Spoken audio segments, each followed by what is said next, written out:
La lluvia caía sobre las calles de Osaka, como lágrimas del cielo oscuro. Era una noche fría de noviembre en 1975, y en un pequeño apartamento del distrito de Nishinari, un niño de 11 años llamado Kenji Harada miraba por la ventana sucia. Su madre estaba en la otra habitación, cosiendo ropa vieja para venderla en el mercado. Su padre no estaba en casa. Su padre casi nunca estaba en casa. Kenji sabía dónde estaba su padre. Estaba en alguna casa de apuestas, perdiendo el poco dinero que la familia tenía. Cada semana era la misma historia. Su padre prometía que esta vez ganaría. Esta vez todo sería diferente, pero nunca era diferente. Solo había más deudas, más gritos, más noches sin comida caliente. El apartamento era pequeño y frío, las paredes tenían manchas de humedad, y el piso de madera crujía con cada paso. Kenji compartía una habitación con sus dos hermanas menores. Chuki y Yana, las niñas, dormían en un futón viejo mientras Kenji permanecía despierto, escuchando los sonidos de la ciudad. Su madre, Michiko, era una mujer delgada, con manos ásperas de tanto trabajar. Ella cosía desde el amanecer hasta la medianoche, pero el dinero nunca era suficiente. Los prestamistas venían cada semana, golpeando la puerta con fuerza, exigiendo pagos que la familia no podía hacer. Esa noche, Kenji escuchó pasos pesados en las escaleras. Conocía esos pasos. Eran los pasos de hombres peligrosos, hombres que venían a cobrar a la puerta. Se abrió de golpe. 3 hombres entraron al apartamento. Llevaban trajes oscuros y tenían tatuajes que subían por sus cuellos. El líder era un hombre gordo, con una cicatriz en la mejilla izquierda. Su nombre era Goto, y trabajaba para los prestamistas del barrio Michiko. Se puso de pie rápidamente, poniendo su cuerpo entre los hombres y la habitación donde dormían sus hijas. Sus manos temblaban, pero su voz era firme. Cuando habló, por favor, dijo ella, mi esposo no está. No tengo el dinero esta semana, pero lo tendré pronto. Por favor, denme más tiempo. Goto se rió. Era una risa fea, sin humor. Tiempo, repitió él. Siempre quieren más tiempo, pero el tiempo es dinero, señora Harada. Y ustedes nos deben mucho dinero.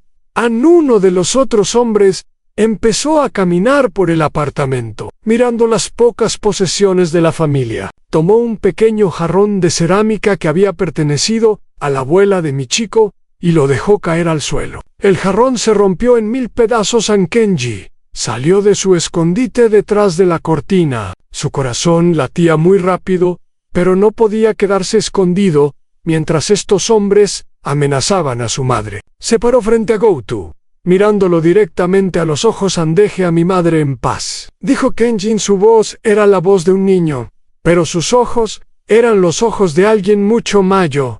Goto miró al niño con curiosidad. La mayoría de los niños huían o lloraban cuando él aparecía. Este niño era diferente. Había algo en sus ojos, una fuerza que Goto había visto pocas veces en su vida. ¿Tienes valor, niño?, dijo Goto, pero el valor no paga las deudas. Anoche, los hombres se llevaron todo lo que tenía algún valor en el apartamento. Se llevaron la máquina de coser de Michiko, la única herramienta que tenía para ganar dinero. Se llevaron las pocas joyas que quedaban de su boda. Se llevaron incluso los zapatos de invierno de las niñas. Cuando se fueron, Michiko se sentó en el suelo y lloró en silencio. Kenji se sentó junto a ella y puso su pequeña mano sobre la de su madre. No, tío, nada. No había nada que decir. A los días siguientes fueron los más difíciles que la familia había enfrentado. Sin la máquina de coser, Michiko no podía trabajar. Buscó empleo en fábricas, en restaurantes, en casas de familias ricas, pero nadie quería contratar a la esposa de un apostador conocido. La vergüenza de la familia era demasiado grande. Kenji dejó de ir a la escuela. No podía concentrarse en las lecciones cuando su estómago estaba vacío. Además, necesitaba ayudar a su madre. Empezó a buscar trabajo en el mercado, cargando cajas para los vendedores, barriendo pisos, haciendo cualquier cosa por unas pocas monedas. Un día, mientras trabajaba en el mercado, Kenji vio a su padre. Estaba al otro lado de la calle, entrando a una casa de apuestas. Kenji sintió una rabia que nunca había sentido antes. Su familia estaba muriendo de hambre, y su padre seguía apostando en Kenji. Cruzó la calle y entró a la casa de apuestas. El lugar estaba lleno de humo y olía a alcohol y desesperación. Hombres de todas las edades estaban sentados alrededor de mesas, jugando cartas, tirando dados, perdiendo todo lo que tenían. Su padre estaba en una esquina, con los ojos fijos en un juego de cartas. Cuando vio a Kenji, su rostro se puso pálido. Kenji, dijo su padre, ¿qué haces aquí? Vete a casa. No, dijo Kenji. Tú vienes a casa. Mamá te necesita. Yuki y Ana te necesitan. Ya basta de esto. Su padre se puso de pie, tambaleándose un poco. Había estado bebiendo. Tú no entiendes, dijo. Estoy a punto de ganar. Esta vez es diferente. Puedo sentirlo. Kenji miró a su padre con tristeza y desprecio. Siempre dices lo mismo, dijo, pero nunca ganas. Solo nos pierdes a nosotros. En ese momento, un hombre se acercó a ellos. Era diferente de los otros hombres en la casa de apuestas. Llevaba un traje de buena calidad y tenía un aire de autoridad. Su nombre era Yamamoto Ichiro, y era el jefe de uno de los clanes yakuza más poderosos de Osaka. Yamamoto había estado observando la escena desde su mesa privada. Había visto muchas cosas en su vida, pero algo en este niño llamó su atención. La forma en que enfrentó a su padre, la claridad en sus ojos, la dignidad con la que hablaban. Tú, niño, dijo Yamamoto. Ven aquí. El padre de Kenji se puso nervioso. Por favor, señor Yamamoto, dijo. Mi hijo no sabe lo que hace. Es solo un niño tonto. Cállate, dijo Yamamoto sin mirarlo. Estoy hablando con el niño. Kenji caminó hacia Yamamoto sin miedo. Sabía quién era este hombre. Todos en Nishinari sabían quién era Yamamoto Ichiro. Era un hombre peligroso, un criminal, pero también era un hombre que la gente respetaba, o al menos temía. ¿Cómo te llamas?, preguntó Yamamoto a Kenji Harada.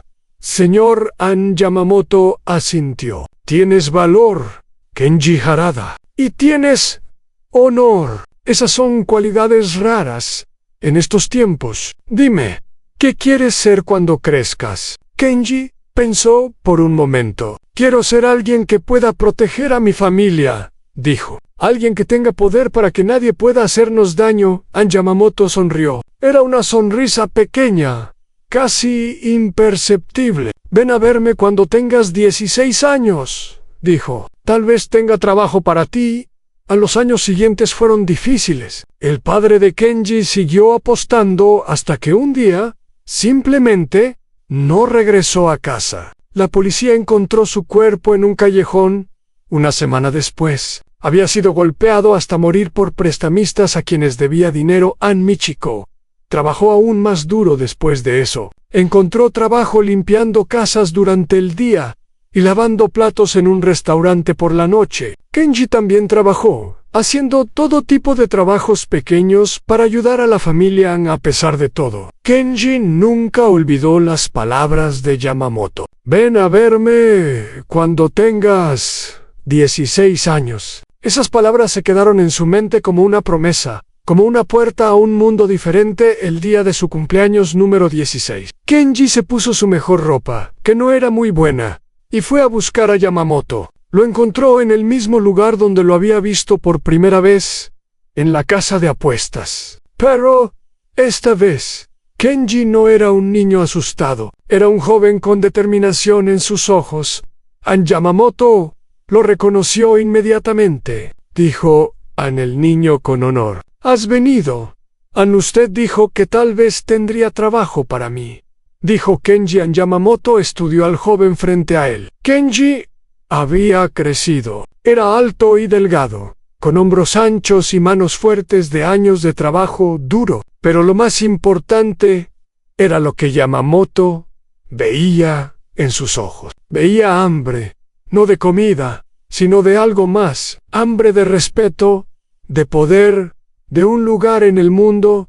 El trabajo que tengo no es fácil, dijo Yamamoto. Why no is legal? ¿Entiendes lo que eso significa? Kenji asintió. Entiendo, dijo. A una vez que entres, no hay vuelta atrás, continuó Yamamoto. Este es un camino de por vida. ¿Estás seguro de que esto es lo que quieres? Kenji pensó en su madre, trabajando hasta enfermarse. Pensó en sus hermanas, que merecían una vida mejor. Pensó en su padre, muerto en un callejón por hombres como los que estaban en esta habitación. Pensó en Goto, el hombre de la cicatriz que había humillado a su familia. Estoy seguro, dijo Kenji. Así comenzó la nueva vida de Kenji Harada. Yamamoto lo tomó bajo su protección y lo puso a trabajar en las calles. Al principio, Kenji hacía trabajo simple. Llevaba mensajes de un lugar a otro, vigilaba puertas, limpiaba locales después de las reuniones, pero Yamamoto vio potencial en él y empezó a darle más responsabilidades. Kenji aprendió a cobrar deudas, aprendió a negociar con comerciantes que necesitaban protección, aprendió las reglas del mundo yakuza, reglas que eran más estrictas que las leyes del gobierno. La primera regla era la lealtad. Un yakuza debía ser leal a su clan por encima de todo. La traición se castigaba con la muerte. La segunda regla era el honor. Un yakuza debía mantener su palabra siempre. Si prometía algo, debía cumplirlo, sin importar el costo. A la tercera regla era el respeto. Un yakuza debía respetar a sus superiores y proteger a sus subordinados. La jerarquía era sagrada en Kenji. Aprendió estas reglas y las siguió con dedicación absoluta. Nunca robó un yen que no le perteneciera. Nunca mintió a sus superiores. Nunca abandonó a un compañero en problemas. Su reputación creció rápidamente. Los otros miembros del clan empezaron a hablar de él con respeto. Decían que Kenji era diferente, que tenía algo especial, que llegaría lejos. Yamamoto estaba orgulloso de su protegido. Veía en Kenji al hijo que nunca tuvo. Lo invitaba a cenar en su casa, le presentaba a contactos importantes, le enseñaba los secretos del negocio.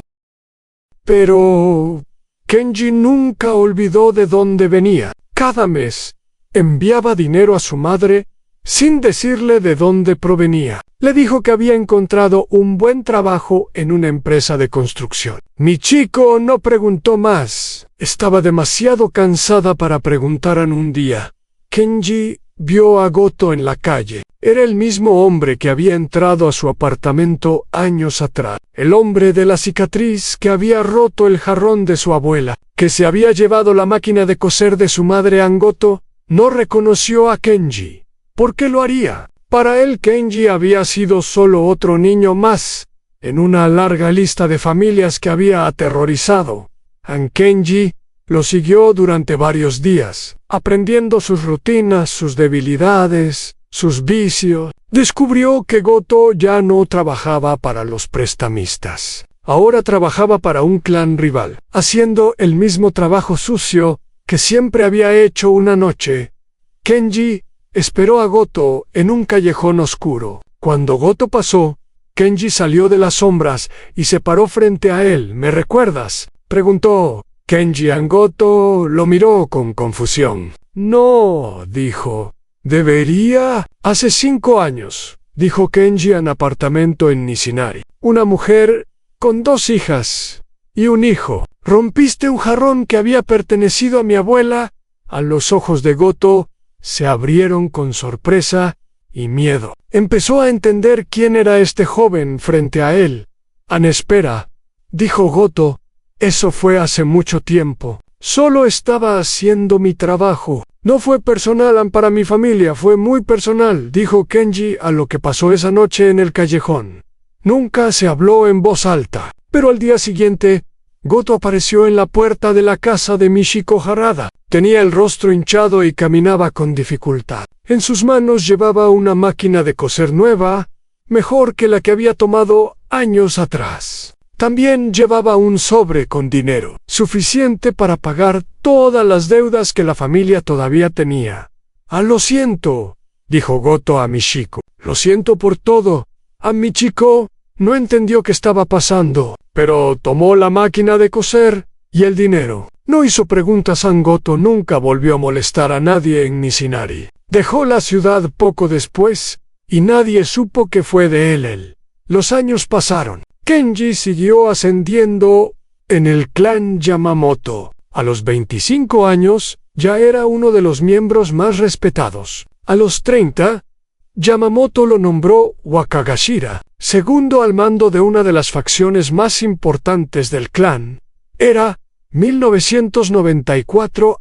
Kenji tenía 30 años y era responsable de docenas de negocios y cientos de hombres. Manejaba restaurantes, bares, casas de apuestas, empresas de construcción. Algunas eran legales, otras no tanto, pero Kenji tenía un secreto que guardaba incluso de Yamamoto.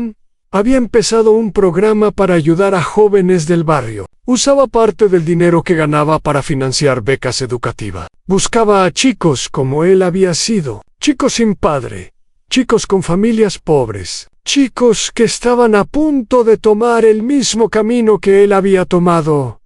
No quería salvarlos del mundo yakuza por razones morales. Kenji no era un hipócrita. Sabía lo que era y lo que había hecho, pero creía que algunos chicos merecían una oportunidad de elegir. Él nunca había tenido esa oportunidad. Quería dársela a otros.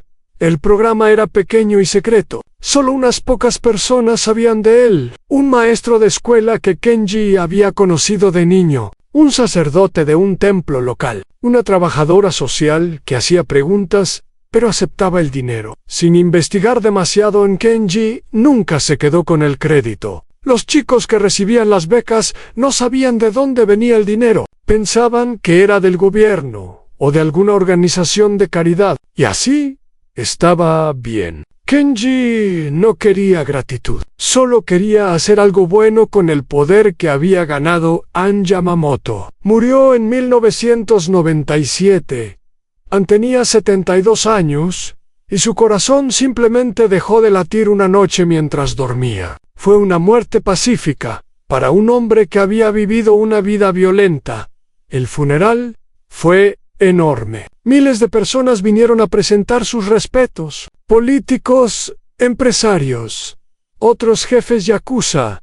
Todos llegaron a honrar la memoria de Yamamoto Ichiro. Kenji se paró junto al ataúd durante horas, recibiendo a los visitantes, manteniendo su rostro sin expresión, como el código exigían por dentro. Estaba destrozado. Yamamoto había sido más que un jefe para él. Había sido un padre.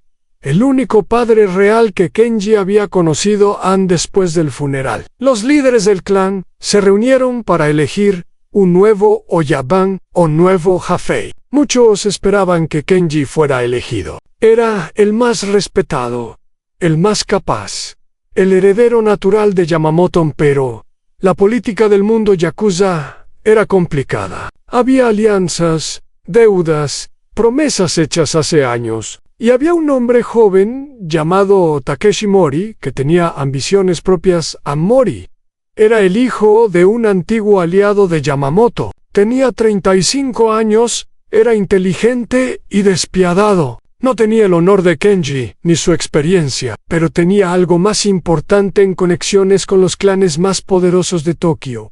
La votación fue cerrada, pero Mori ganó. Se convirtió en el nuevo Oyabun del clan Yamamoto. Gumi Kenji aceptó el resultado sin protestar. El código exigía lealtad al jefe elegido, sin importar quién fuera. Inclinó su cabeza ante Mori y prometió servirle como había servido a Yamamoto, pero Kenji pudo ver algo en los ojos de Mori esa noche, algo frío y calculador. Mori no quería la lealtad de Kenji, Ann quería su sumisión. Y había una diferencia.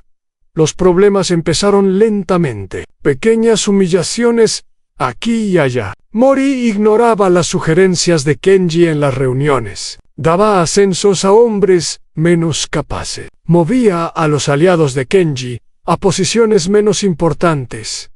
Kenji soportó todo en silencio. El código exigía paciencia y respeto hacia el jefe. Quejarse o resistir sería deshonroso.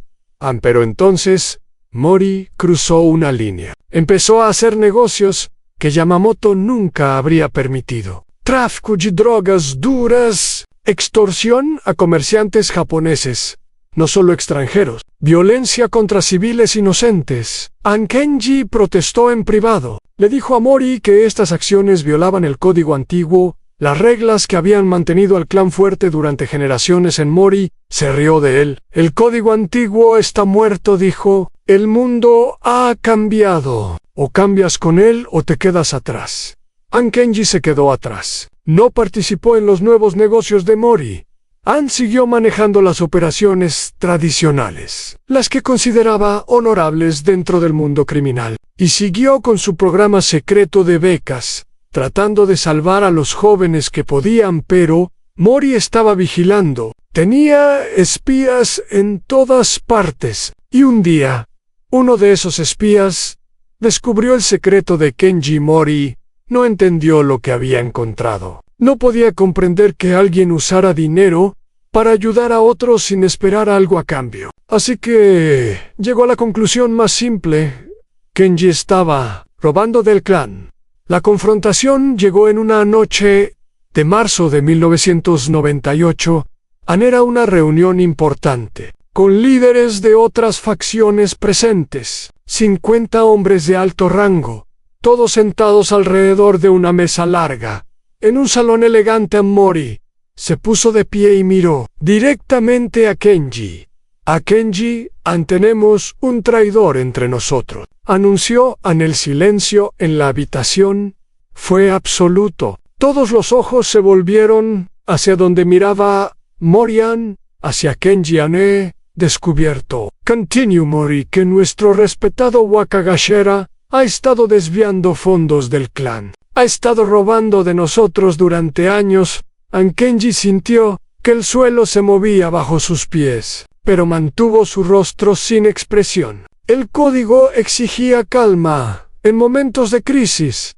Eso no es verdad, dijo Kenji con voz firme. Nunca he robado un yen del clan. Mori sonrió. Tengo pruebas, dijo. Documentos que muestran transferencias de dinero a cuentas que no pertenecen al clan. Kenji sabía lo que eran esas transferencias. Era el dinero de las becas. Pero no podía explicarlo. No podía admitir lo que había estado haciendo. Sería visto como debilidad, como sentimentalismo. Y en el mundo yakuza, la debilidad era peor que el robo. Mori sacó un cuchillo tradicional y lo puso sobre la mesa. Todos sabían lo que eso significaba. Ubitsum, la amputación ritual del dedo meñique. Como disculpa por una ofensa grave. Si eres inocente, dijo Mori, no tienes nada que temer. Pero si eres culpable, conoces el precio. Kenji miró el cuchillo. Miró a los hombres alrededor de la mesa. Algunos lo miraban con simpatía, otros con curiosidad, otros con satisfacción mal disimulada. Podía luchar, podía negar las acusaciones, exigir una investigación completa. Pero sabía que Mori había preparado todo. Los documentos estaban falsificados de manera convincente, y cualquier investigación descubriría la verdad sobre las becas, lo que solo confirmaría las sospechas de robo. No había salida honorable. Solo había diferentes tipos de derrota. Kenji se puso de pie lentamente, caminó hacia la mesa y tomó el cuchillo. El metal estaba frío en su mano. Sí, mi jefe dice que soy culpable, dijo Kenji. Entonces, acepto el castigo. Puso su mano izquierda sobre la mesa, con los dedos extendidos. Tomó el cuchillo con la mano derecha, y sin dudarlo, sin hacer ningún sonido, cortó su propio dedo meñique en la sangre, manchó la madera de la mesa. Kenji envolvió su mano en un pañuelo blanco, que se volvió rojo rápidamente. Su rostro permaneció impasible durante todo el proceso. Mori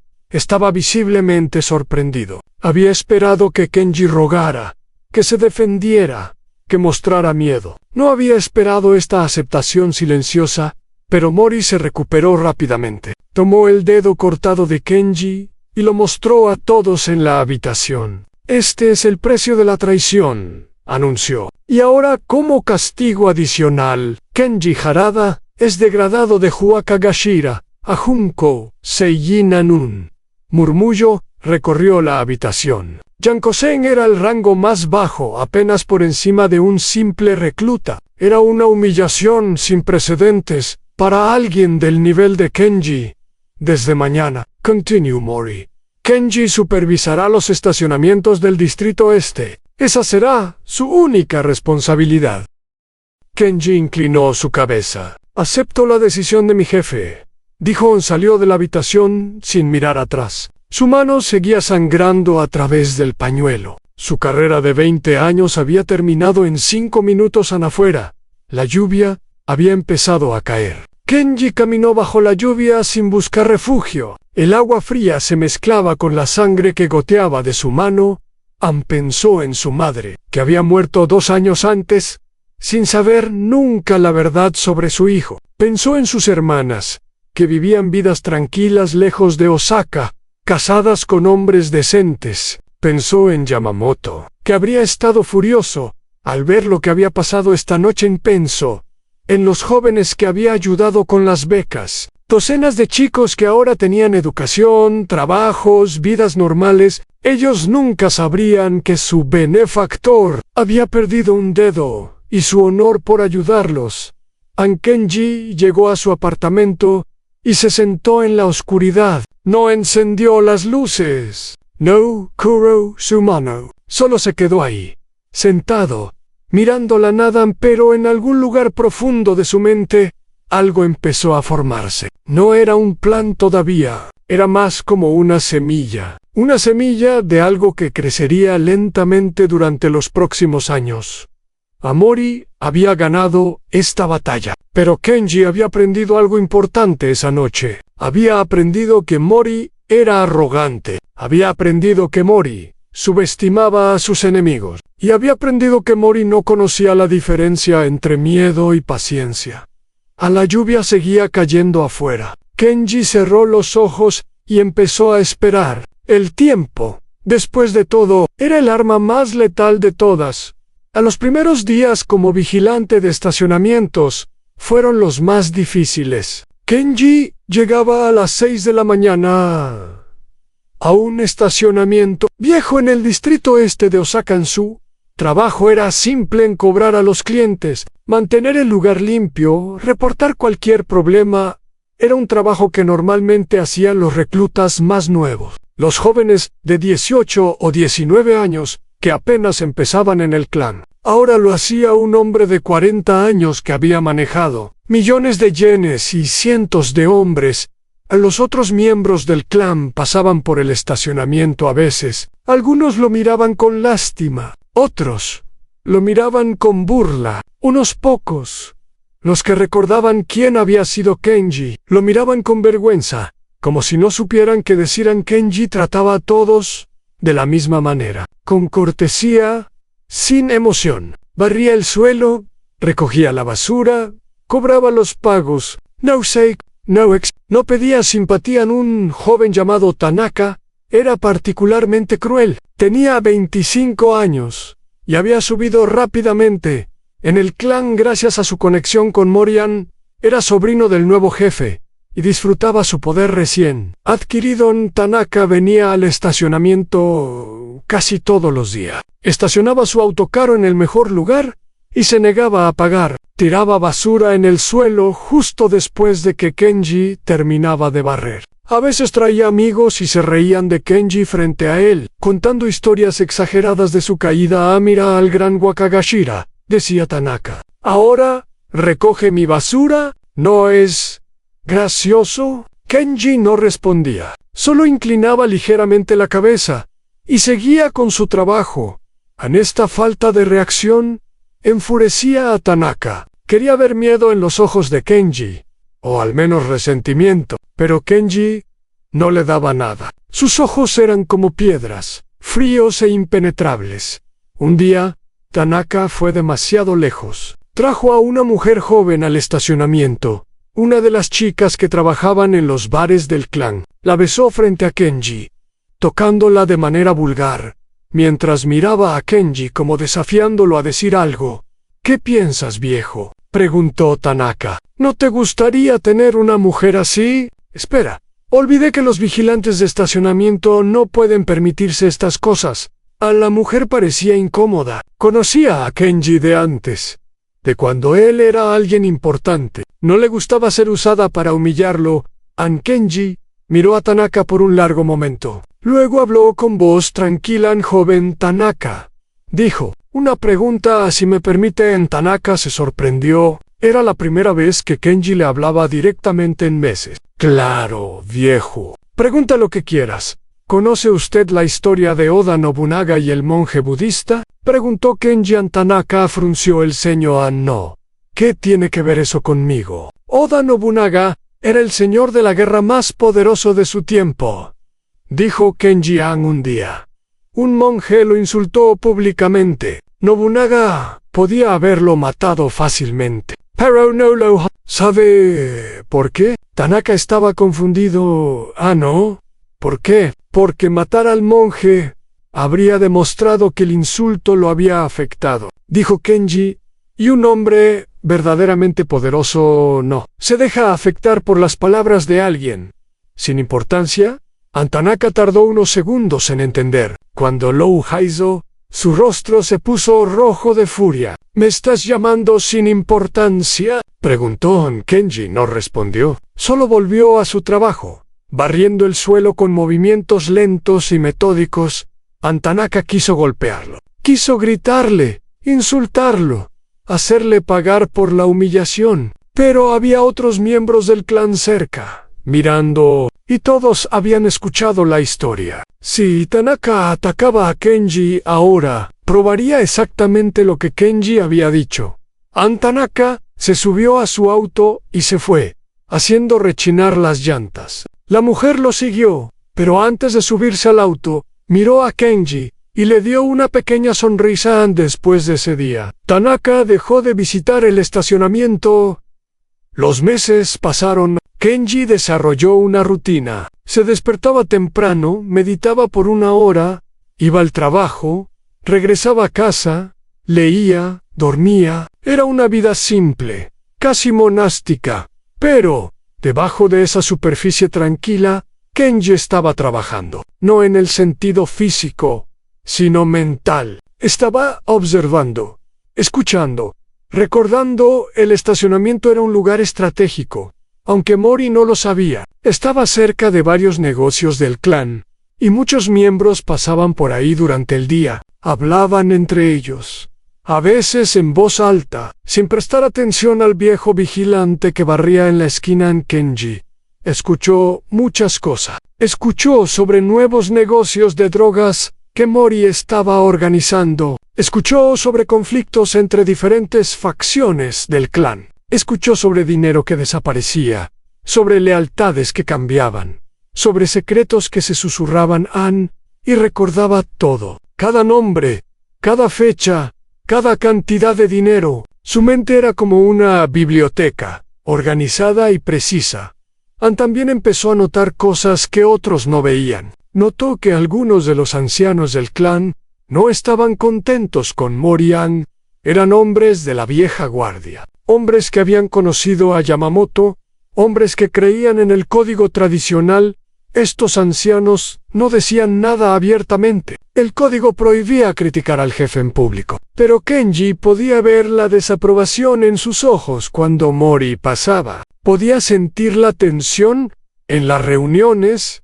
Uno de estos ancianos era Watanabe Hiroshi. Tenía 70 años y había sido amigo cercano de Yamamoto. Ahora era solo un consejero sin poder real, ignorado por Mori y su grupo de jóvenes ambiciosos. En un día, Watanabe vino al estacionamiento. No trajo auto. Solo vino a caminar, como si estuviera dando un paseo casual a Kenji, dijo Watanabe. ¿Cómo es? Estoy bien, Watanabe-san, respondió Kenji. Gracias por preguntar. Watanabe miró a su alrededor para asegurarse de que estaban solos. Luego, habló en voz baja. He estado pensando en ti, dijo. En lo que pasó fue la voluntad del jefe, dijo Kenji. Yo acepté su decisión. Watanabe negó con la cabeza. Los dos sabemos que esas acusaciones eran falsas, dijo. Vi los documentos. Eran pero no pude decir nada. Mori tiene demasiado poder. Ahora.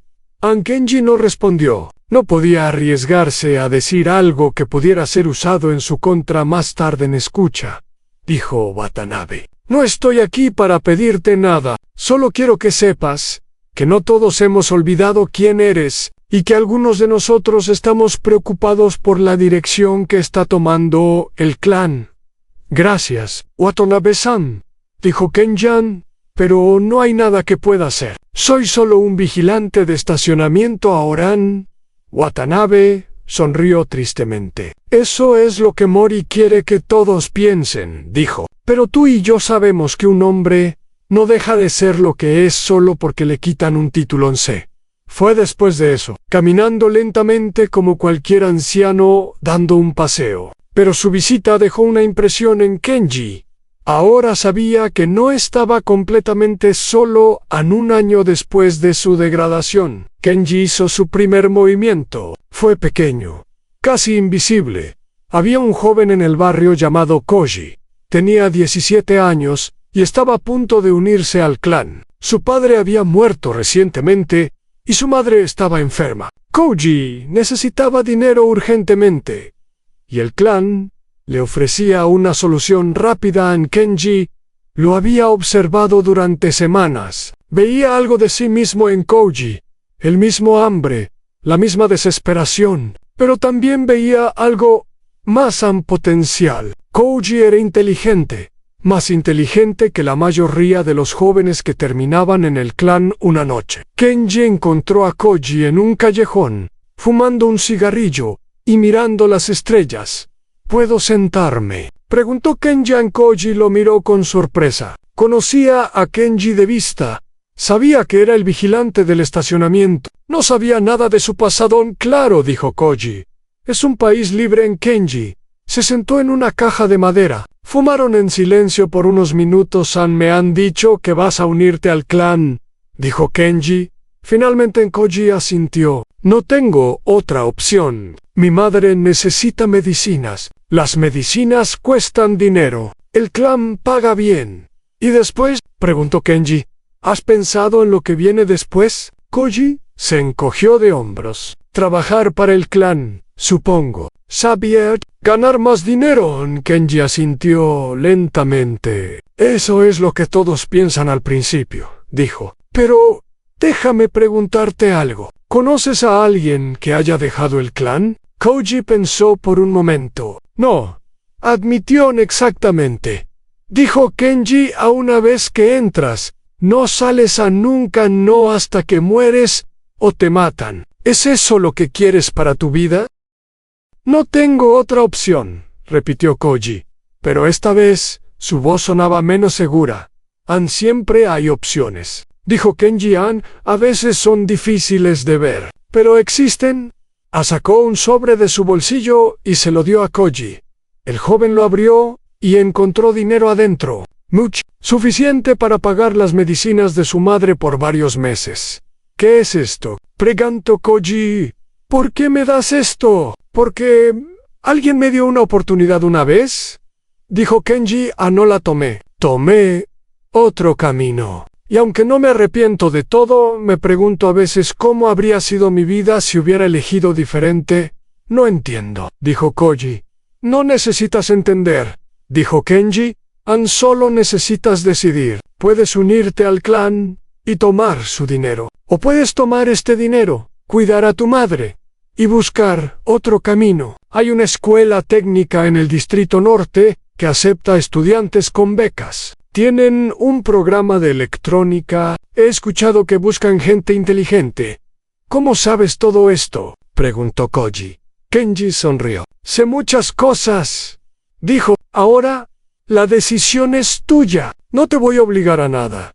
An se puso de pie y empezó a caminar hacia la salida del callejón. Pero antes de irse, se dio la vuelta. Una cosa más, dijo. Si alguien pregunta de dónde vino ese dinero, diles que ganaste la lotería, o que un pariente lejano murió y te dejó una herencia. Lo que sí, pero no menciones mi nombre. Koji asintió lentamente. Estaba confundido, sorprendido, pero también algo más. Estaba esperanzado. Semanas después, Kenji se enteró de que Koji no se había unido al clan. Se había inscrito en la escuela técnica y estaba estudiando electrónica. Su madre estaba mejorando con los nuevos medicamentos. Era una pequeña victoria, invisible para todos, menos para Kenji, pero le recordó por qué hacía lo que hacía, por qué valía la pena seguir adelante, incluso cuando todo parecía perdido. En el segundo año de su degradación, fue cuando Kenji empezó a construir su red. No podía hacer nada abiertamente. Mori todavía lo vigilaba, esperando cualquier excusa para castigarlo más severamente. Pero Kenji había aprendido a moverse en las sombras. Empezó con pequeños favores. Un comerciante del barrio tenía problemas con algunos matones que exigían protección. Kenji habló con ellos discretamente y los problemas desaparecieron. Una mujer mayor necesitaba ayuda para encontrar a su hijo perdido. Kenji usó sus viejos contactos para localizarlo. Nunca pedía nada a cambio. Solo, ayuda. Y la gente recordaba también. Empezó a recopilar información de manera más sistemática. Tenía una libreta pequeña donde escribía todo lo que escuchaba. Usaba un código que solo él entendía. Por si la libreta caía en manos equivocadas, descubrió que Mori estaba involucrado en más cosas de las que había imaginado. No solo tráfico de drogas, sino también trata de personas. Estaba trayendo mujeres jóvenes de países pobres con promesas de trabajo y luego obligándolas a prostituirse. Esto era una violación grave del código tradicional yakuza. Las familias yakuza antiguas tenían reglas estrictas sobre ciertos tipos de crímenes. La trata de personas era una de las líneas que no se cruzaban. Kenji también descubrió algo más alarmante. Mori había ordenado el asesinato de un periodista que estaba investigando las actividades del clan. El periodista había sido encontrado muerto en su apartamento, supuestamente por un robo que salió mal. Pero Kenji sabía la verdad. Matar civiles inocentes era otra línea roja. Los yakuza tradicionales operaban con una especie de código de honor que prohibía involucrar a personas ajenas al mundo criminal. Mori estaba rompiendo todas las reglas, pero Kenji no podía hacer nada con esta información. Note David necesitaba más pruebas. Necesitaba aliados. Necesitaba tiempo. El tiempo pasaba lentamente en el estacionamiento. Los días eran largos y monótonos. Pero Kenji había aprendido a encontrar paz en la monotonía. Meditaba mientras barría. Pensaba mientras cobraba. Planificaba mientras otros lo ignoraban. Una tarde, recibió una visita inesperada. Era una mujer de unos 30 años, vestida con ropa simple pero elegante. Tenía los ojos inteligentes y una expresión determinada. ¿Es usted Kenji Harada?, preguntó. Kenji la estudió por un momento. No la reconocía. No pertenecía al mundo yakuza. Eso era seguro. ¿Quién pregunta?, respondió Kenji. Mi nombre es Taniguchi Emi, dijo la mujer. Soy detective de la policía de Osaka. Kenji no mostró reacción. Dijo, ¿en qué puedo ayudarla, detective? Emi miró a su alrededor. Estamos solos, dijo. Podemos hablar libremente. No tengo nada que esconder, dijo Kenji. Soy un simple vigilante de estacionamiento. Nemi sonrió. Ambos sabemos que eso no es toda la verdad, dijo. Sé quién era usted, señor Harada, y sé lo que le pasó. Si sabe todo eso, ¿por qué viene a hablar conmigo? Preguntó Kenji. Porque también sé otras cosas, dijo Emi. Sé que Mori está involucrado en actividades que van mucho más allá de los negocios yakuza tradicionales. Trata de personas, asesinato de civiles, cosas que ni siquiera los otros clanes aprobarían. Kenji permaneció en silencio. He estado investigando por 2 años, continuó Emian, pero no puedo conseguir pruebas suficientes. Mori es demasiado cuidadoso y tiene demasiados contactos en el gobierno. ¿Y qué quiere de mí?, preguntó Kenji. Información, dijo Emian. Sé que usted todavía tiene ojos y oídos en el clan. Sé que ha estado recopilando datos. No me pregunte cómo lo sé. Kenji la miró fijamente. ¿Por qué debería confiar en usted?, preguntó. No debería, admitió Emian. No tiene ninguna razón para confiar en mí. Pero déjeme decirle algo. Mi hermano menor murió hace 3 años. Sobredosis de heroína. La heroína venía de las operaciones de Mori. Lo siento, dijo Kenji. No quiero su lástima, dijo Emian. Quiero justicia, y creo que usted también la quieren. Se quedaron en silencio por un momento. Kenji, esta mujer era peligrosa. Si Mori descubría que un miembro del clan estaba hablando con la policía, las consecuencias serían terribles. Pero también era una oportunidad, una pieza más en el rompecabezas que Kenji estaba armando. Si tuviera información, dijo Kenji lentamente, ¿cómo sabría que no será usada en mi contra? No me interesan los crímenes del pasado, dijo Emian. Me interesa detener los crímenes del presente y el futuro. Si coopera conmigo, le prometo inmunidad total por cualquier cosa que haya hecho antes. Las promesas de la policía no significan mucho en mi mundo, dijo Kenji. Lo entiendo, dijo Emian, pero considere esto. ¿Tiene usted alguna otra manera de detener a Mori? ¿Alguna otra manera de vengar lo que le hizo? Kenji no respondió. Anemi sacó una tarjeta de su bolsillo y la dejó sobre el mostrador del estacionamiento. Aquí está mi número, dijo. Si decide hablar, llámeme. Si no, rompa la tarjeta y olvide que vine. Se fue sin mirar atrás. Kenji tomó la tarjeta y la guardó en su bolsillo. No la rompió en esa noche. Kenji pensó mucho en la visita de Emi.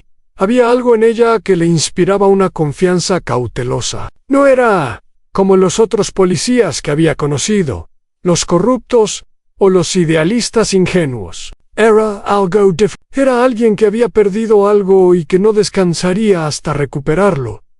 Pero confiar en la policía era arriesgado. Si Mori se enteraba, Kenji sería hombre muerto. Why no solo?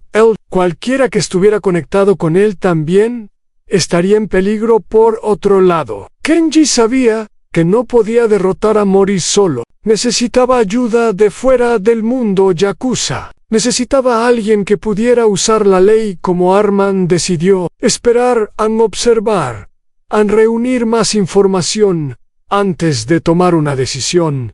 Pero la tarjeta de Emi permaneció en su bolsillo, como una promesa silenciosa.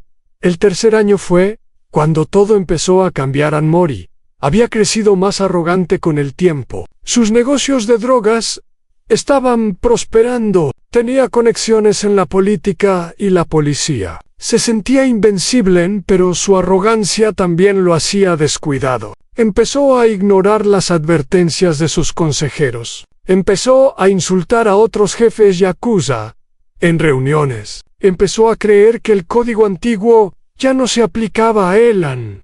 Los ancianos del clan estaban cada vez más descontentos. Watanabe vino a visitar a Kenji varias veces más, siempre con el pretexto de un paseo casual. Cada vez le contaba más sobre la situación dentro del clan. Hay una facción que quiere actuar, le dijo Watanabe en una de sus visitas. Hombres que recuerdan los viejos tiempos. Hombres que están asqueados por lo que Mori ha hecho del clan. ¿Qué tipo de acción? Preguntó Kenji. Todavía no lo sé, admitió Watanabe. Pero están esperando el momento correcto. Y están esperando a alguien que los pueda liderar. Yo no puedo liderar nada, dijo Kenji. Soy un Jankosen. No tengo poder, no tengo seguidores, no tengo recursos. Tienes algo más valioso, dijo Watanabe. Tienes respeto. El respeto de los hombres que recuerdan quién eras. Eso vale más que cualquier título. Kenji no dijo nada, pero por dentro, la semilla que había plantado hace 3 años empezaba a crecer. También recibió noticias de otros clanes. Discretamente, a través de intermediarios, algunos jefes yakuza de otras ciudades habían empezado a preguntar por él. Querían saber si estaba bien. Querían saber si necesitaba ayuda. Estos eran hombres que habían conocido a Yamamoto, hombres que respetaban la tradición, hombres que estaban preocupados por la dirección que estaba tomando el clan. Yamamoto Gumi, bajo Mori en Kenji, respondía a todos con cautela. Agradecía su preocupación. Aseguraba que estaba bien. No pedía nada, pero mantenía abiertas las líneas de comunicación a la red. Se expandía lentamente, como raíces bajo la tierra. Invisible, pero fuerte. Un día, recibió una visita que no esperaba. Era Tanaka, el sobrino de Mori, que lo había atormentado en los primeros días de su degradación. Pero Tanaka era diferente ahora. Ya no tenía la arrogancia de antes. Se veía nervioso, asustado incluso. Necesito hablar contigo, dijo Tanaka. Kenji lo miró con curiosidad. Hace 3 años no querías hablar conmigo, dijo. Solo querías humillarme. Lo sé, dijo Tanaka. Why, lo sé, fui. Pero las cosas han cambiado. ¿Qué ha cambiado? Preguntó Kenji a mi tío. Dijo Tanaka. Se ha vuelto loco. Está haciendo cosas que van a destruir el clan. Y cualquiera que cuestione sus decisiones termina desapareciendo. Kenji notó que Tanaka temblaba ligeramente. Este no era el joven arrogante que había conocido. Este era un hombre aterrorizado. ¿Qué quieres de mí? Preguntó Kenji en consejo. Dijo Tanaka en protección. No lo sé, solo sé que tú eras diferente. Eras un hombre de honor. Y ahora necesito a alguien en quien confiar. Kenji pensó por un momento. Tanaka podía ser una trampa. Mori podía haberlo enviado para probar la lealtad de Kenji, pero también podía ser genuino. Y si lo era otra pieza del rompecabezas. No puedo protegerte, dijo Kenji.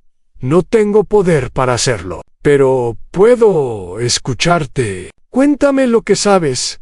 Tanaka empezó a hablar, y lo que dijo confirmó todo lo que Kenji había sospechado.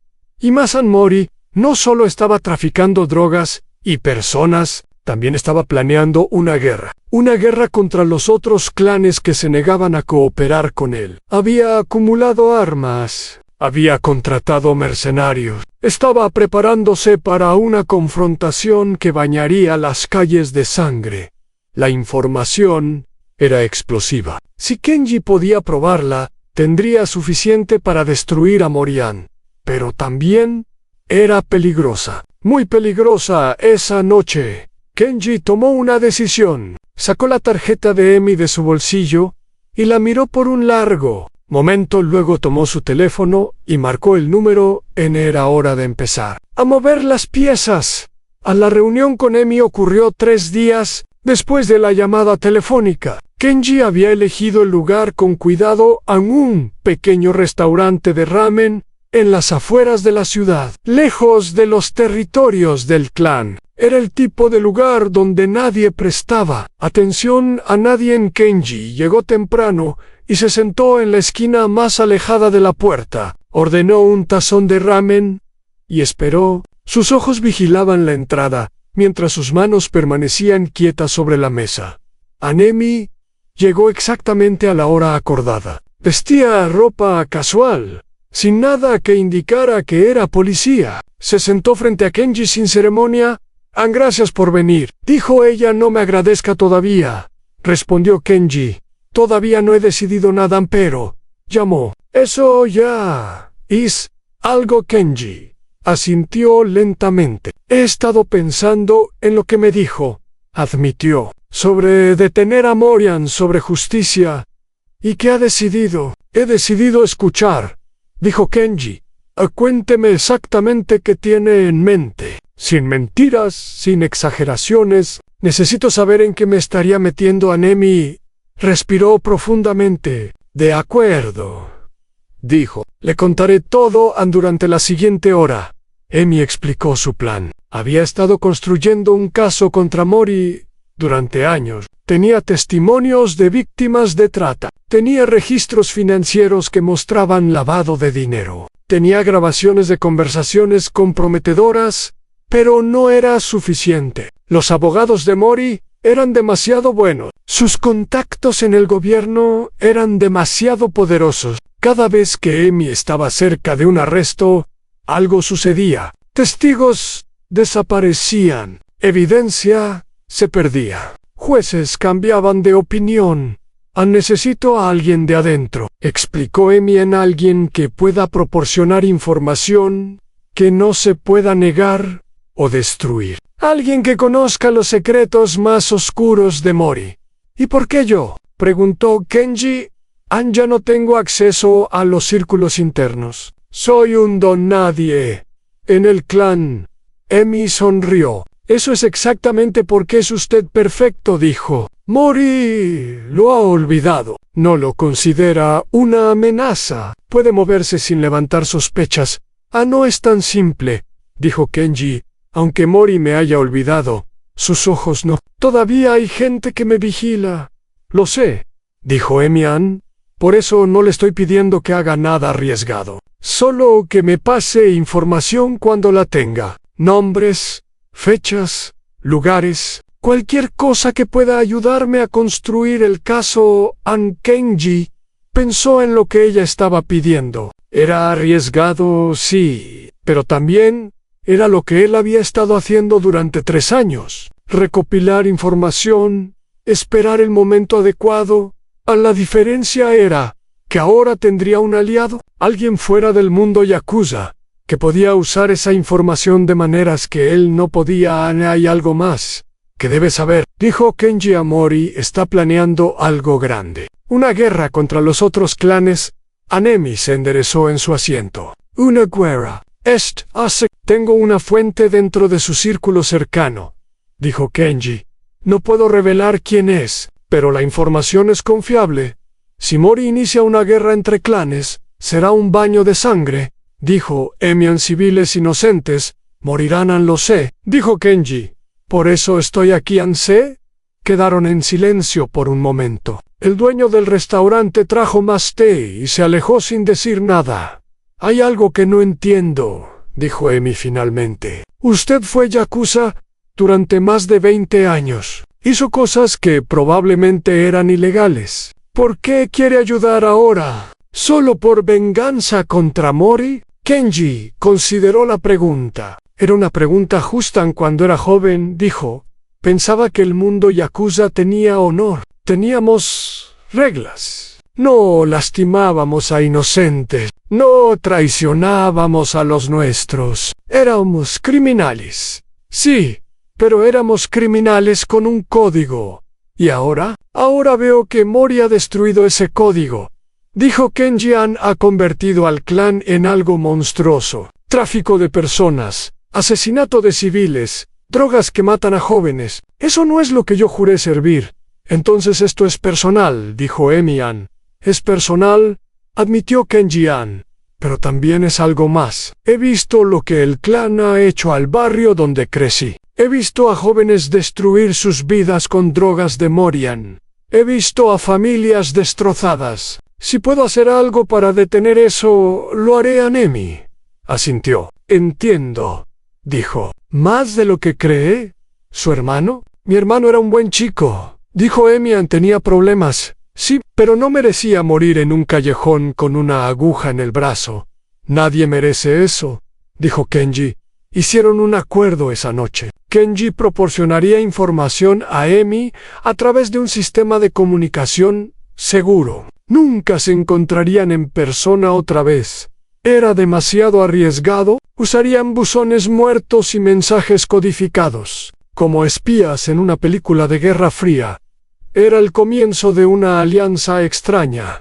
Un ex yakuza y una detective de policía. Unidos por un enemigo común, en las semanas siguientes fueron de actividad intensa. Kenji empezó a recopilar información de manera más agresiva. Tanaka se convirtió en su fuente principal dentro del círculo de Mori, proporcionando detalles sobre reuniones, planes, transacciones en Watanabe. También ayudaba. El viejo anciano tenía acceso a documentos históricos del clan, registros que mostraban cómo Mori había manipulado su camino hacia el poder. Kenji pasaba toda esta información a Emi, que la incorporaba a su caso. Poco a poco, el expediente contra Mori crecía, pero Kenji sabía que no era suficiente. Una investigación policial podía tardar años en llegar a un juicio, y mientras tanto, Mori seguiría haciendo daño. La guerra que planeaba podía estallar en cualquier momento. Necesitaba otra estrategia, una que funcionara dentro del mundo yakuza no fuera D. Él empezó a contactar a los ancianos de otros clanes. No directamente. Eso habría sido demasiado obvio. Usaba intermediarios, mensajes indirectos, el lenguaje sutil de la diplomacia criminal. El mensaje era simple. El Mori está violando el código. Mori está poniendo en peligro a todos. Mori debe ser detenido. Las respuestas fueron cautelosas pero alentadoras. Varios jefes estaban de acuerdo en que Mori era un problema, pero ninguno quería ser el primero en actuar. Tenían miedo de las represalias, de una guerra que podría destruirlos a todos. Kenji entendía su miedo, pero también sabía que el miedo podía convertirse en acción si las circunstancias eran las correctas. Necesitaba crear esas circunstancias. La oportunidad llegó 6 meses. Después de su reunión con Emi, Mori había organizado una reunión con representantes de un cartel mexicano de drogas. Era un negocio enorme, que expandiría las operaciones de Mori a nivel internacional. La reunión iba a ser en un hotel de lujo en Kobe. Solo los miembros más importantes del clan estaban invitados. Kenji, por supuesto, no estaba en la lista, pero Tanaka sí. Necesito que hagas algo por mí, le dijo Kenji a Tanaka unos días antes de la reunión. Es arriesgado, pero importante. ¿Qué necesitas?, preguntó Tanaka. Necesito que grabes la